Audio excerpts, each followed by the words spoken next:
Hello, everybody. Welcome back to Beyond Recovery. My name is Matt, and I am very excited for this guest today. His name is Ronny Leber, keynote speaker, a legacy coach, and an event host. And he calls in from Zoom today, all the way from Austria. Ronny, thank you so much for coming on the show today. How are you today?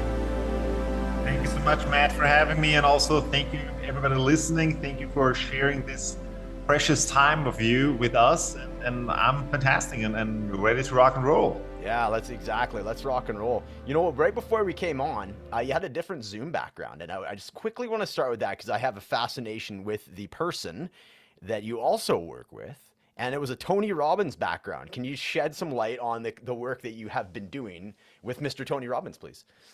Absolutely, Matt. For more than half of my life now, I've spent with Tony and in the Tony Robbins environment. So basically, I first got aware of Tony when I was 20 years old, and I read a book of his, Awaken the Giant Within. And so some of you might know it. And after that, I was like looking for a seminar, and then I went to my first seminars in 2001, and then I kept coming back, and I did all the seminars as a participant, and then kept coming back as a volunteer. And then some years ago, I got promoted to become a trainer, and so I was traveling basically also the world, from US to Singapore to Australia to Europe, of course, where I am, and to be there and to work there at his seminars. And now a lot of things have gone virtual, but yeah, I'm still involved in the environment. I do it. It's not my main job, so I do this several times a year when it fits into my schedule. But also, I love the work, and also love helping people to change, and at the same time, always, it's just a beautiful way to contribute, and also to learn and grow at the same time. Yeah, wonderful. I know those are two big key components to the Tony Robbins. You know, he talks about those six key human needs, growth and contribution being two big ones. I think contribution is definitely one of his major ones he talks about. So super cool. Wow, so quite the lengthy stint of working with him. I had the pleasure of just doing my first. Oh man, I think it's Unleash the Power Within, the virtual one back in March. And what a Wow. very cool experience that was. I love the immersive experience is it's like the full day, like right into the evening. The guy is a machine for how, his age. I don't think it factors into his mindset. It doesn't matter what age he is. He just can just talk. He's got that energy. It's so infectious. So really cool that you're part of that. So thanks for sharing that part. Oh, you're welcome, and I agree. The energy, but he always says that he built that machine. Like you said, that he's a machine, but he built that. Like you're Yeah. not born this way. Like whoever you are and wherever you are right now, and I mean, you've heard Tony talk, and also share his stories, and it's the same thing about all of us. It's about who do we want to become, Yes. because you all start somewhere, Yes. and wherever you start, and oftentimes when you're at your deepest moments, that's actually where you can draw the energy from. That's where you Yes. actually can reduce yourself, and where, like, it doesn't matter where you are. All that matters is where you want to go, and that you believe in yourself. Oh, I love Like this. because all of the great ones, like the really great ones, they had something in their past that they did not like, Yeah. that they hated at time. Like Yeah. when you look at Michael Jordan, for example, like when he didn't make his high school basketball team in his sophomore year, he That's was right. devastated. But Yeah. that's where he drew his energy from, and so on. Like it doesn't matter where you are. Mm. It's all about where you want to go, and that you really give yourself the opportunity. Don't beat yourself up. Yeah. That's Grow. right. No, I love this. This is a great way to get right into this because, as you know, when we were talking before we got on the interview here, like, a lot of the audience that we're speaking to today is either folks that are at the beginning of that journey of deciding that they want to be something else, and we talked a little bit about the idea of like stories, the stories that we tell ourselves, the way that we've been conditioned perhaps since childhood, and how that can affect us and get in our own way. And I love how you're saying it. You can make that choice right now, and you can make the choice to be a different person. So, but like let's focus on that side of things, the stories, because like to me, as soon as he said that word, I'm like, yes, we will. I love this. Let's talk about this. How do stories show up in people's lives, and how does a limiting story show up in somebody's life, And can that become an addiction? You know what I mean? Like the victim mentality. Is that kind of an addiction in itself? Like what's your, yeah, just a little bit about the stories. Well, absolutely. And first of all, before we actually go into the stories oftentimes that we tell ourselves, we did not plant them there consciously oftentimes. They just kept running and running over and over again. Mm, So, for example, I mean, it could have been something that your parents told you, that your friends at school told you, or that maybe you have some people that were bullying you, or that are bullying you, or like whatever. It could be some traumatizing experience that you had, like all kinds of things, yeah. And then, but it's never what actually happens to us. mm. It's always what we make of it. It's Ah, always what does it mean to us. Because before I actually go deeper into stories, it's all about like in any given moment you can take three different decisions. First of all, the decision is going to be what do you focus on? It means what is it actually that I'm going to focus on? Because there are a million things that you can focus on any moment. You can focus on, for example, everything that you see, something around you, and it can be some beautiful things. It can be some not so beautiful things. mm, It can be some that you focus on, for example, on your skin, like what you feel in your skin. It can be that you focus on something that you hear, or that you focus on inside, like you focus on your heartbeat, you focus on your breath. That can be a powerful one. Like it also can change your state. mm-hmm, That's the first thing. So what do you focus on? The second thing is, what does that mean? mm, Like the decision, what this actually means. Because we can all experience the same thing, but it's going to mean something different to all of us. So and the point here is that you can consciously decide what it means. It's not a mm, given. It's not like, oh yeah, I see this, so that means that. No, no, no, no. You make that. Like it's actually your vision or your model of the world, how you see things. And that can be changed. And then after what to focus on, after deciding what it means, you can decide what am I going to do about it? Like what action I'm going to take. And even mm. if you do no action at all, if you don't take any action, that's also a decision. Right. So it's really deciding what am I going to do about it? How can I, if, and here now coming back to stories, oftentimes there are stories running our lives. And if you have a shitty story in your head, and a lot of us do, and it's not that all stories are shitty, but some stories are shitty. And at times those stories take over and they're just playing over and over again. And it's like, oh yeah, well, that's not for me, or they have such a great life, but I'm just not that person, or well, I cannot do. Great for you, you can do that, but I cannot. Like Mm, that's not me, and all those kind of things are like, why is it not you?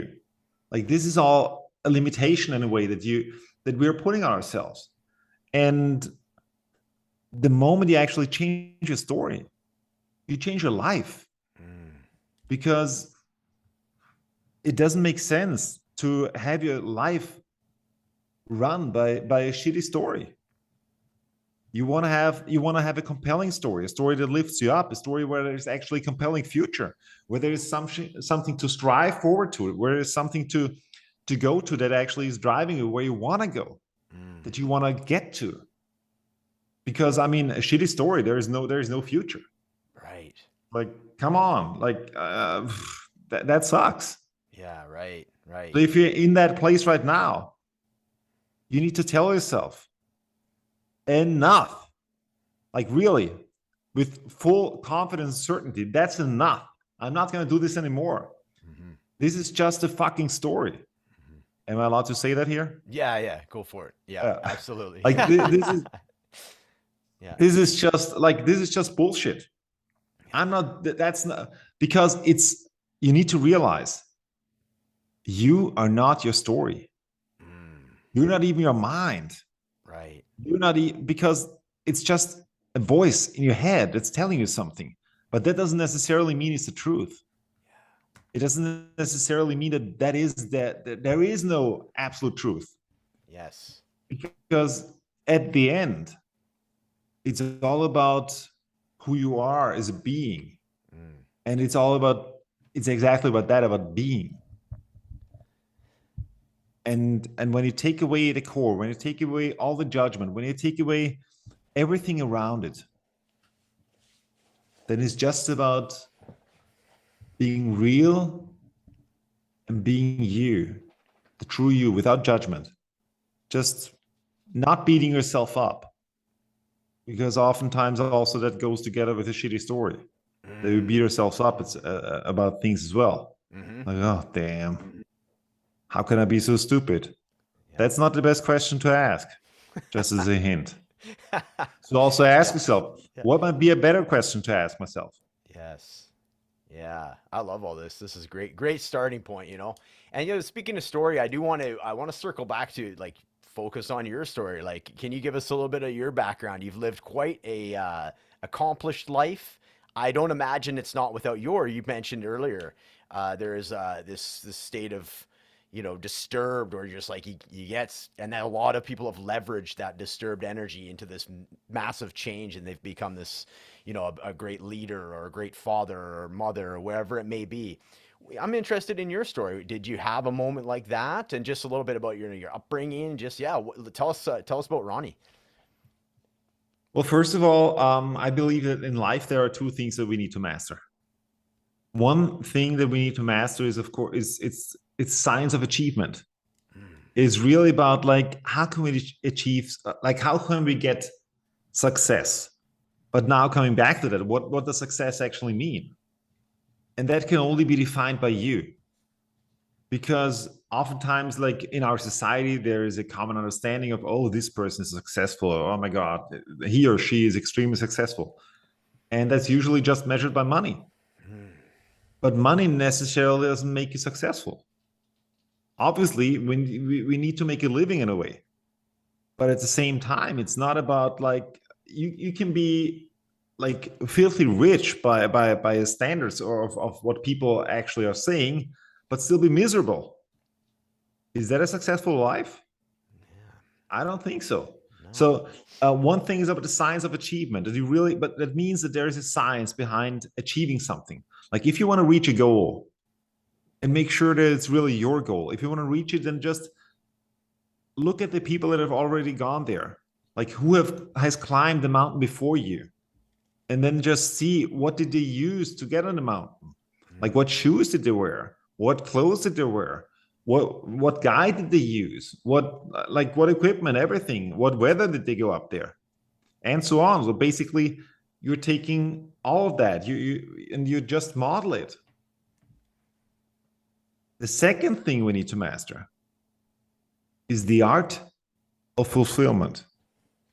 And that's not a science, it's an art, because it's really all about being fulfilled.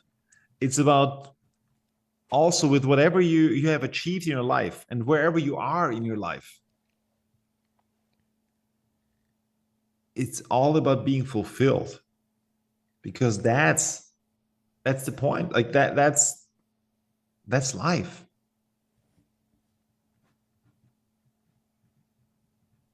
And that doesn't, being fulfilled doesn't have a dollar sign on it. So and coming back to me or to my stories you were asking me before. Well,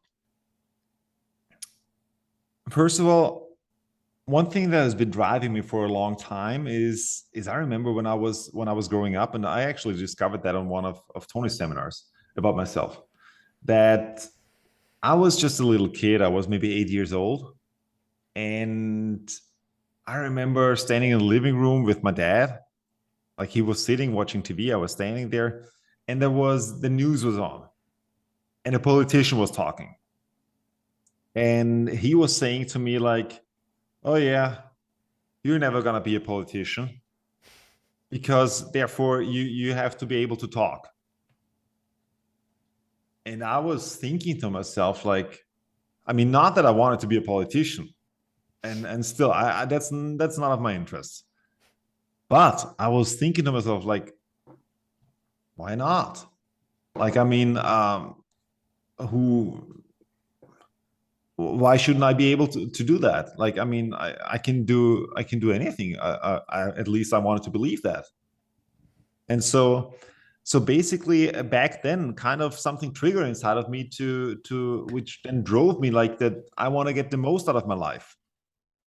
Like I wanted to, and I was doing all kinds of educations and this and that, and like kind of like a growing machine. And I just found out like decades later that was actually the thing that was driving me Mm. from back then. And I didn't have like a very clear direction on things. I was just doing anything I could, like all kinds of courses, classes, diplomas, and so on. Like it was just like all over the place. Yeah, from a certified poker dealer to a hiking guide to a diver to like an open water diver or scuba diving or like a windsurfing thing and a skiing and snowboard instructor and like whatever, like all kinds of stuff. Yeah. Yeah. And Yeah. well, but actually my story then, how I got to do what I then actually did, or what I'm actually doing is, after I was done with university, or actually at the end of my university career, I was asking myself, well, great, but what do you want to do now with that in life? Because it's one thing to, um, well, I mean, to during university, I was always thinking, great, now this is my playtime. This is the time where I can just experiment and also work next to it, but do some different things. And I was working a few years in sales, and a few years I was working in educating unemployed people and teaching them also how to find a job. And also some courses about, like, for example, about sales or about office work and so on and so forth. Even English I taught them. Yeah. And but I knew that this was not it. Like I knew that there's got to be a change. And Mm. also at the same time, I thought, well, what do I really want to do in my life? Because I thought, if I really want to get paid by the marketplace, I need to be an expert in something. Okay, well, great. Because if you're an expert in something, you can get paid, and nobody's going to pay you if you know like a little bit of everything, except if you maybe hit the lottery and Who Wants to Be a Millionaire, and then that might work, but it's probably not a sustainable business model. And so I thought maybe I need to find something else. All right, so what do I want to become an expert in? So I thought, the best thing would be not just something that I'm interested in, but something that where there's really a fire burning, something that I'm passionate about. Because I thought, let's not worry about the money right now. I'm going to figure that out later. I just want to know, what is it that I'm passionate about? And I thought, well, it's not an easy question. And I didn't even have an immediate answer. Mm. And as I've talked with many people, well, quite a few people don't really have that answer at their hands. Like, what is it that I'm actually passionate about? And by the way, in whatever place you are right now, if you find something that you're really passionate about, that is driving you, that can also be a way out. It can also be a way to change your story. Mm. Just as a hint while you're Yeah. listening. And well, and then I started to ask myself questions in order to figure out what it is. And I gave myself some weeks and months actually to answer those questions over and over again. Questions were, what do I love to do in my free time? What do I think about? What do I focus about? What is it that juices me emotionally? What is it that I spend money on? Mm. What is it that I talk with my friends about? What is it that already was juicing me up when I was a little kid? Mhm, mhm. And so I was asking myself those questions over and over again. And in the beginning, I didn't really get to any point. I was just like asking myself, and I'm like, well, okay. And the next time I was driving in the car, I was asking myself again. And so every few days or once a week, maybe I was asking myself those questions.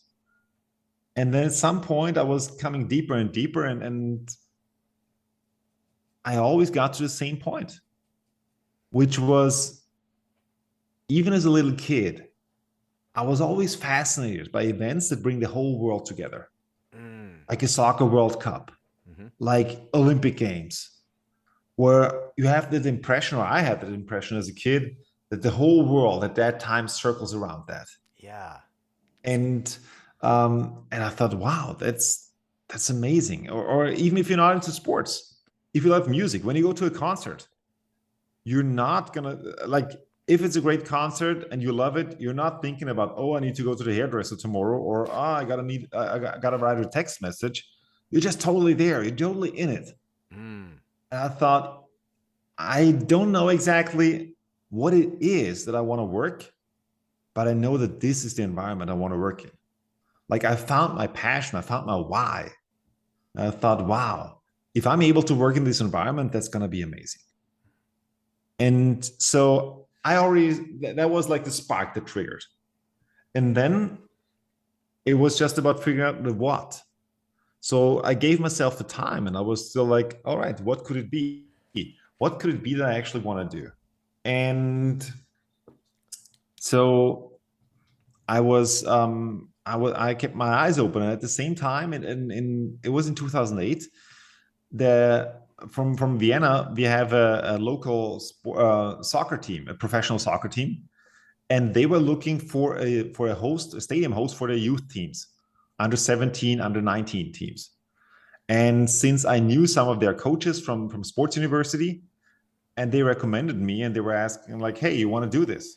I said, "Sure." Like once a month on a Saturday afternoon, sitting outside watching two games, and at the same time doing the music, making some stadium announcement, like announcing the players, announcing the goals. So it Yeah. was just like it was fun. Yeah, Yeah. it was nice.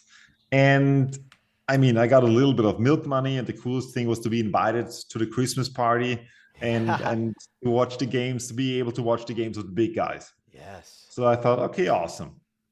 But I didn't really think about a career at the time.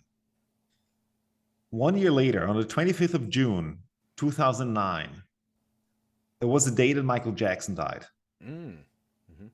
On that day, I actually I was at a party of the sports university, and then I went out there at 5:15 in the morning. The sun was up. It was, I mean, okay, you're kind of in a loose state, and a friend of mine, a colleague of mine from sports university, she left at the same time with me, and she worked at the professional ice hockey team in Vienna. And I said, "Hey, are you looking by any chance for a new stadium announcer at the ice hockey team?" And she said, "I have no idea, but I'll ask." The next day, she calls me and says, "You know what? We're looking for somebody." And I said, Wow. uh, "Cool." Then, so basically, a few appointments later with the manager, with the general manager of the team, I got the opportunity. So I got my chance. And Wow. I thought, wow, that's awesome. And the first match of that team that I ever saw live, I was doing the music and the announcements. So Wow. That's so basically, a cool. total Hail Mary, actually, if you look at it. So it Yeah. was really, Yeah. I had never seen like because before that I was only following the NHL Yeah. and Totally. the World Cup. That Hmm. was it, or the World Championships, yeah. And Hmm. so I was like, all right. I didn't even know like the Austrian league. I was not interested at all. I didn't even Right. know the teams, all of them that were playing in there. Like not even saying the players. I didn't. Yeah. I had no idea. So, Yeah. but okay, I had to learn, and at the same time, that was also the opportunity for me, where I thought, you know what, I want to jump on that. And I actually, the moment that I got the go, to do that, I actually took a speaker's education, like a voice Mm. education, which took 14 months. And basically, the whole money of the first year of working with the Capitals was the name, the Vienna Capitals, went all into speakers education, one to one, everything. But I thought, whatever happens out of that, I want to do more of it. And if after 1 year I'm done, okay, so be it. But at least I got my thing, like I have my education. I actually did 9 years with them. But it was great. But that was my starting point because from then on, I knew what I wanted to do, and then it was just about figuring out the how, Mm. and that's the easy part. Right.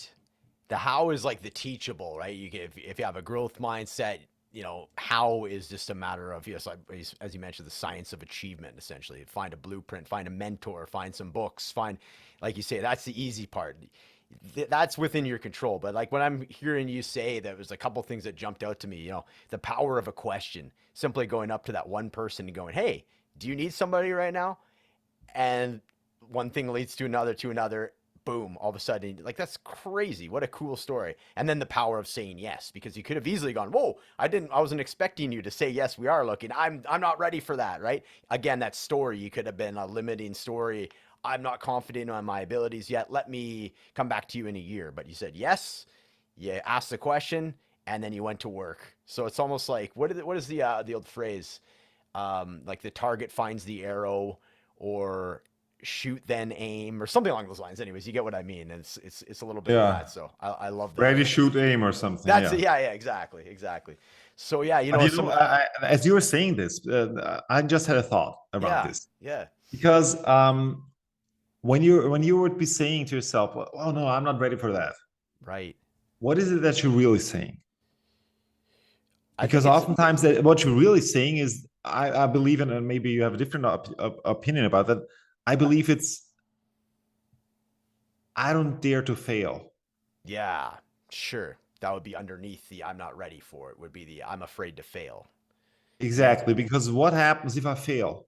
Oof. You Because get the two biggest fears that we have as human beings yeah. is, first of all, the fear of not being enough. Yes. Yeah. And second of all, therefore, not being loved. Yeah. And when you're saying like, "Oh, I'm not ready," it means like, "Oh my God, what if I fail? What if I mess up? What if I Mm-hmm. fuck this up? Mm-hmm. Like, I'm not gonna be enough. Yep. I'm not gonna be loved. Yeah. What then? Like then I might as well die or something." Right. Right. And you know, I want to say something to that, because I believe our culture, in our culture, so often we get taught that we need to be perfect, Mm. or we need to know everything, or in Europe even more. I would say in North America, it's a bit of a different spirit, but there are quite a few people as well that feel like, "Oh my God, I need to do it right." And it could be that it was from their parents something that you needed to be perfect for them, or Mm-hmm. for your dad, or for your mom. And it's okay to fail. It's okay, like, dare to suck, dare to not be great, and even make it a habit, make it a task to fail at something, like every week. Because if you really want to go somewhere, if you want to get successful at something, you need to push the limit. Like, you Yeah. need to see how far can I go. And if you're going to the edge, if you're going to push the limit, you're gonna fall at times. Mm-hmm. Obviously. Like, imagine if you're, I don't know, are you a skier? I haven't for years, but I used to ski. Yes. Yeah. So when you're a skier and you're going down the hill, and it can get quite fast at times, Yes. if you never fall, you're always staying in a comfort zone. Mm. You're always like, "Oh, but okay." Otherwise, and if you're pushing the limit and you're going a bit faster, going a bit like more than you thought that you're capable of, Mm-hmm. sometimes you might fall, but at the same times, every time you're gonna grow. Yeah. And that's the point of it. Like, really give yourself that gift Mm. of growing. The gift of growing. And that's by you being comfortable, or getting comfortable with failing. Mm. Yeah, I love that. I love that. And failing for me is, it's this word that seems to have this binary. It's like, yeah, or like you said, it leads to something much deeper, or has like this meaning of like, I'm not good enough. It's personalizing the failure. Whereas if you take the failure as part of a process, it's just a part of learning or growing. You need to fail. It's like it's a learning opportunity versus like an identity, a part of your identity, right? I am not a failure. I have failed, but I'm not a failure. Does that make sense? And it took me a little while to find that out about myself, because I would personalize the failure. It would be failure, me, they're together. No, it's not a personality trait of mine. It's something that I'm doing in order to learn something. I'll give you a good example. I just started Brazilian Jiu-Jitsu. I'm about 5 classes in. I'm pretty bad. I don't have the muscle memory. I'm watching the black belts do it. They got all the muscle memory. They make it look easy. I go to do it. I don't quite have the body IQ yet for it. I'm struggling through it. It's okay though. It's fun. I laugh at myself. I go, I will get this, but I'm not like, oh, I'm so bad at this. I'll never do this again. It can be embarrassing, but it's fun too, right? So, yeah, no, I'm really resonating with what you're saying here. And life is a process, as you're saying. Like it's not life is not it's not a snapshot. It's a process. It's not like when you look at yourself right now. I'm sure that there are. I mean, and at all of us, there are quite some things that we terribly suck at. And just think about it.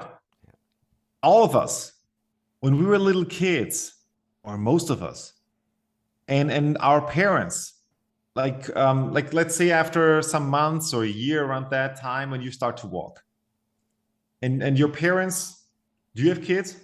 No, couple dogs, no kids. Okay. Yeah. But any parents out there can relate to that. And also everybody out there was a kid at a point. So otherwise you wouldn't be listening to us. And at some point, your parents went and put you on your feet so that you could make your first walking experience. And what usually happens the first time you walk? Fall right over. Exactly. And the second time, the Probably same more of the thing same. again. Yeah, maybe the other way. Exactly. Yeah. Yeah. And it happens over and over again. So what are the parents doing? How long are the parents giving you to walk? Oh, they give me support. They give me as long as I need. They don't go, you're not going to be a walker. Exactly. Stop trying. Stop trying. Yeah. Exactly. They give you as long as you need. Right. There is no parent in the world that says, well, he's just not a walker. He's not, that's not for him. That's not for him. Yeah, exactly. Yeah. Or for her. But for her, but that's what we're doing to ourselves subconsciously. Right. That's funny. That's good. That's a really dramatic but effective example. The kids with it's so funny, man. That's really good, Ronnie. I want to read a couple of things just to put it in context as far as like how the level of success that you've been able to achieve, right? Because you mentioned for some people it's like a measurable thing, whether it's money and so forth, but you're saying there's a lot more to it. It's the mindset, it's the way that you're showing up, but it's still worth mentioning because people are hearing you talk about this. Like, so you've entertained 5 million people in live situations, live settings, over 1,500 hours on live television as a host, as an anchorman, this work you've been doing with Tony Robbins. Very impressive stuff, right? So, and this is you showing up with that mindset. I'm able to accomplish this. So I wanted to give a little context, just, pump you up a little bit so you don't have to feel the need to, give you a little, because very impressive, man. Very impressive stuff. I love this idea. I want to tell you something about this. As you're saying this, because it actually, it sounds, also when I'm hearing this, it sounds like, wow, cool guy. But the facts you see on paper is one thing. And what I've realized along the way, and now, like when I started out with my career, I didn't know anybody, nobody knew me. Mm-hmm. So it was really, I had no idea. It was just like really about trying to build a network, because it's really about like the people that you know in a way. Mm-hmm. And even if you start out with nothing, it doesn't have to stay that way. But you're going to attract the people into your life that are being attracted by who you are. And who you are is being determined by who you are inside of your head, like what's going on between your ears. Mm-hmm. Because through your goals, through your visions, through your dreams, you're going to draw other people in, and they're going to be fascinated by you. And they're going to like what you do if you really have, like if you're able to communicate your dreams openly, if you know where you want to go with certainty. And if you go into one direction, just keep walking. And it doesn't matter how often you fall. It doesn't matter how much you suck in the beginning. All that matters is that you get there. And for example, and one thing that I realized was nowadays I'm very privileged to be exposed to like really to top politicians, to heads of states, to at the same time to Olympic champions, to sports champions, uh, to top business leaders in the world. And what I can tell you, all of them are human beings.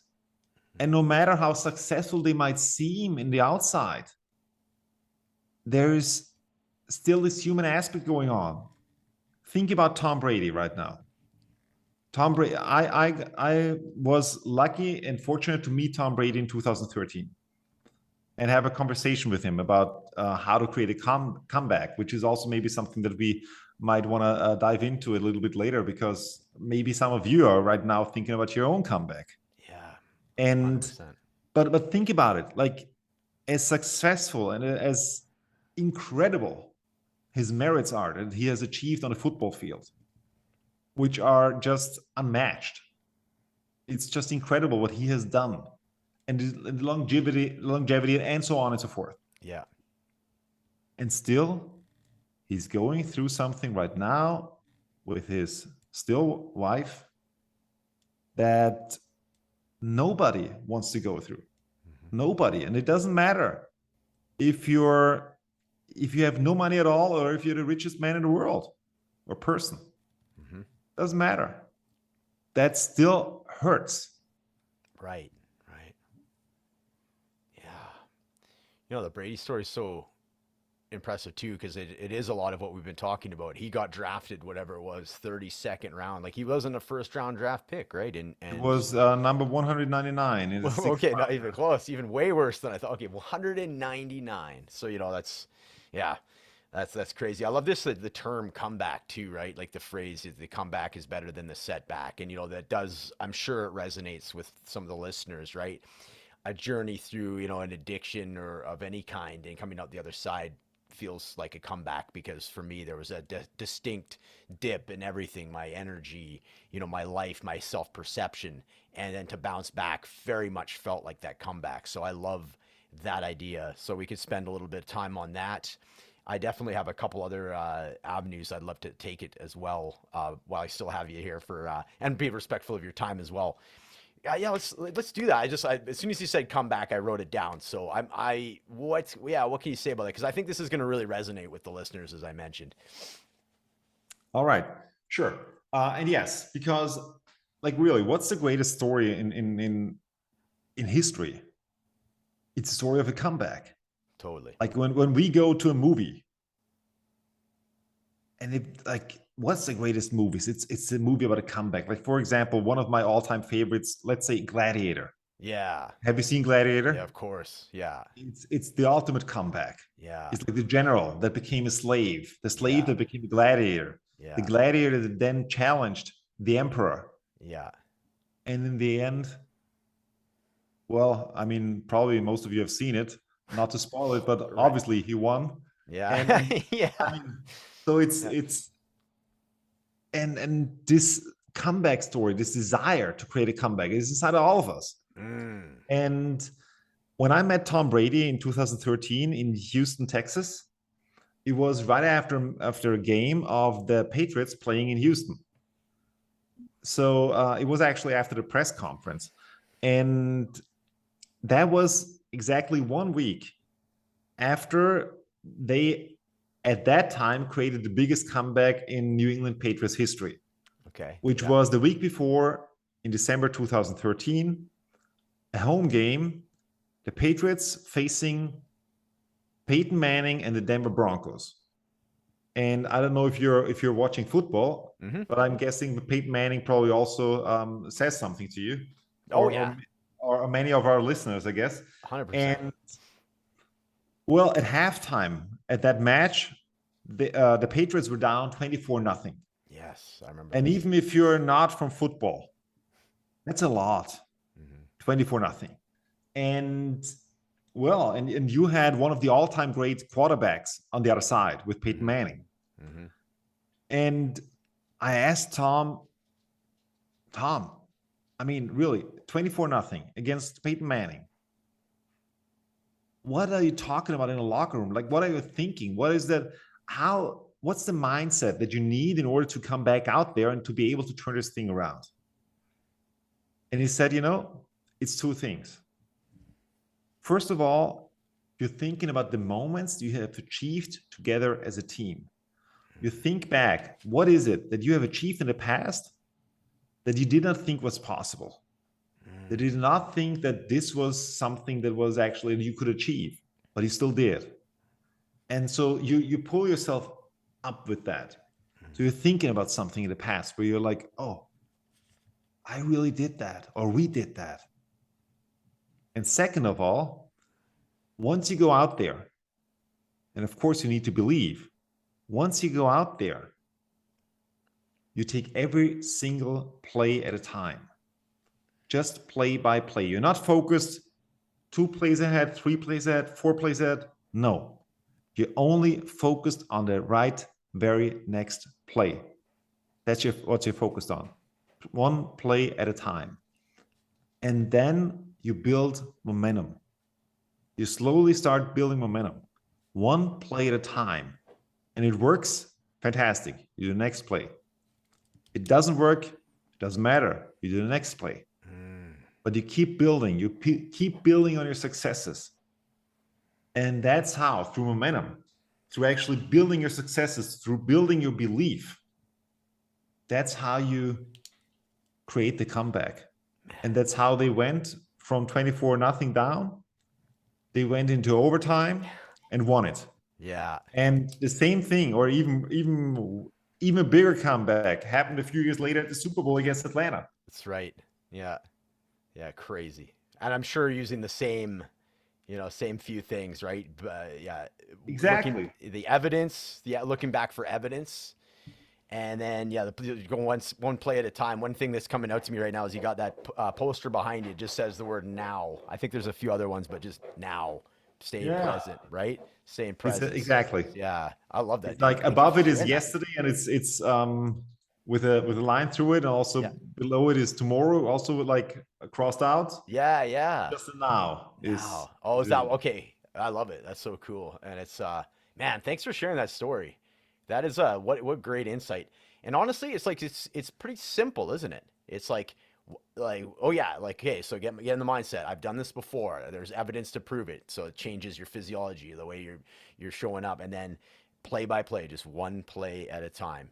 Oh man, it's so simple, but it can be so challenging for people because my brain, I'll be in the future like a lot. I have to reel myself back in. I'll start thinking of the past in a more derogatory sense. So I got, you know what I mean? So yeah, you gotta, it's all in your mind, like you said, in between your 2 ears, what's going on in there, right? So, dude, such a cool story though. Okay, two final things for you here before we get into where we can find you and everything. I really appreciate you coming on. This has been a wonderful interview, so thank you so much. This legacy coach, I want to touch on that because the word legacy really resonates with me, and the older I get, I turned 40 last year, so I'm 41 this year. So for me, I'm really thinking about that. I'm like, what kind of later on in life when I'm reflecting on what I have done and what I've contributed, how do I want that to look and how do I want that to feel and how do I want to have embodied these positive traits that I'm working on right now. So what do you say about like legacy coach? How does that show up? Where did you come up with the idea of legacy coach? And just unpack that, please. Well, thank you for asking. First of all, I think the legacy is all about like, what is it that we want to leave behind? Because what I realized also in my journey, that many people, like when they start their career, they're not thinking about legacy. They're just thinking about like making a living or like getting a paycheck or having their own apartment or whatever it is, having their car and or getting some money to take a woman out to go to dinner or whatever it is. Yeah, like you're not thinking about, oftentimes you're not thinking long term, but you're just thinking about like, all right, great, it pays some money, or okay, I kind of like it, or it's okay, but it's not like, yeah, I really enjoy that. And some people really get good at that. Some people even find some things that they enjoy and climb the career ladder, and maybe they're even, some even make it to the top, that they're a CEO of a company or whatever it is, or C-level executives.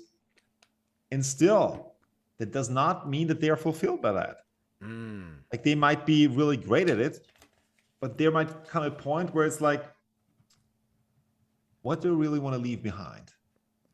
Like, is it really this, or is there something else in life? And I think exactly this question, is there something else in life that I want to leave behind? Like, is this all? Is this everything? That's the first moment of transition. That's the moment when you actually, when the shift starts to happen. Mm. Because then your consciousness gets opened up Yeah. and you're thinking about, well, what is it that I could do? What is it that I want to do? What is it that I want to leave behind? Mm. And actually also ties back a bit to the passion that I was before sharing, my passion story. Mm. And like, what is the passion of like, what is it that I'm really passionate about? And how does that tie in to what I want to leave behind? And for who? Who am I Yeah. doing this for? Right. And because I mean, at the end, nobody's going to live forever, at least not yet. Yeah. The way the medicine is going, Yeah. and so it's really about, well, what is that, and then also how can I influence people? Like how, because it's not just like leaving something behind, a book that nobody reads. Right. Right. Like how can I make an impact with that? Mm. How can I influence people? How is the message that I'm leaving behind is going to make the world a better place? How is it gonna add value to people? Yeah. Yeah. And this is what this is all about. And then to basically craft it, create that, for like to work on your legacy, to work on it, what you want to build, create, leave behind, and at the same time make you, I also believe that a lot of it is about communication.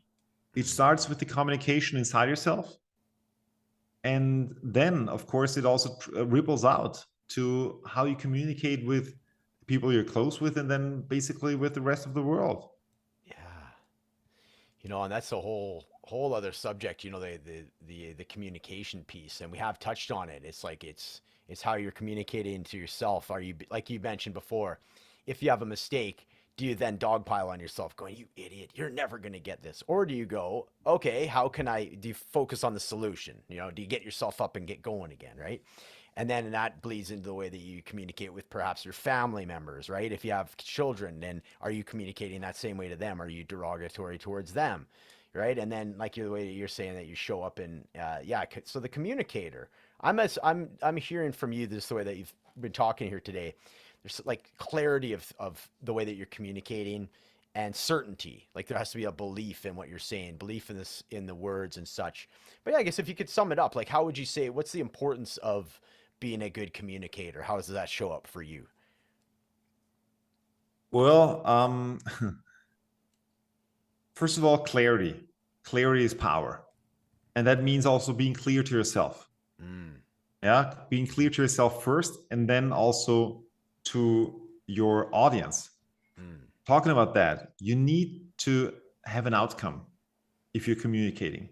You need to know your outcome. Like also when you're tying back into clarity, you need to be clear about what is your outcome. What is it that you want to leave behind? What is the feeling that you want to leave behind? What is it that the message that you want to leave behind? What action you want them to take? Of course, second of all, you need to know who is your audience. Mm. Who is it that you're communicating to? And also, what is their emotional involvement with that? Why are they here? And how are you like being empathetic also in terms of like, how can you reach them? Where are they before you communicate with them? How can you take them from where they are to where you want them to go? Mm. And then, of course, it's like really about having a call to action, having something where you then giving some structure to the whole communication process. Like, okay, what's the end? Like, what is the end result that I want to leave behind? Like, that I want to go to in my communication. Like the call to action, something that when I'm done with. How am I going to start into it is the next thing. Like, how am I going to start into my speech, my thing? Like, how am I picking them up where they are at? Yeah. And then I just need to bridge the gap. I just need to fill the gap between to where they're going and where they're at right now. And then I Ah, can put in yeah, some content points. I can put in some meat, so to say, and yeah. just some stories, and Stories. make it Yeah, for them that it's like that makes sense. yeah. I love that. I love this. Could be that could be a whole nother episode that we can do, and I could foresee us doing it in the future. Just about because we talked about it earlier too. I'd love to have you back for a part two where we do a, about like a keynote presentation. And there's going to be people that are listening to this that maybe aren't quite there yet, but long term, a couple of years from now, that they want to share their story. There's some incredible stories that, as I'm sure you can imagine, coming out of the recovery field, right? These people that have been from the lowest of lows, and they are making the comeback like we've been talking about today. So, I would love to have you back on and really do a deep dive into the effectiveness of communication and just what you talked about, like the outcome, where they are now, and just beautifully filling that in. I could see that as an art form unto itself, right? And it's the stories, just to circle it all back to our first topic of today. A story to me, when I see an effective keynote speaker, that's what gives me the information so I can remember it. If there's a powerful story that you share with me about something that you did and it has an inspirational undertone to it, even that story you just shared of Tom Brady, wow, that information, I'm going to remember those two things that you told me about that story now because it was in that story. Does that make sense? Absolutely. Yeah, I love And it. yes, because we learn the best when we don't know that we're learning, and Ooh, that's why stories are so effective. yeah. Interesting. I love this. Ronnie, thank you so much for coming on the show. This has been a really wonderful interview. I love your presentation, your energy, everything else. If somebody wants to reach out to you, what's the easiest way to get a hold of you? We'll have your links and show notes, but what's the easiest way to get a hold of you, my friend? Well, first of all, you can find me on social media. You can find me on Instagram, on Facebook, on LinkedIn, everywhere /Ronny Leber, and which is RONNYLEBER, or of course on my website ronnyleber.com. And you can also find a blog there. Like you can find my blog, and that's gonna be also some additional content. Like if you like to read some content pieces, there is a lot of great stuff there for you. Brilliant, Also, for Ronnie. example, how to find your passion and so on, like all of that you can find there, or how to structure a keynote. Oh, I love it. So a lot of what we've been talking about today in blog form. So more information there for anybody that's interested. Ronnie, thank you so much for coming on the show today. This has been a great show. So I really appreciate it. Thank you very much, Matt, and thank you everybody for listening, and have a great day.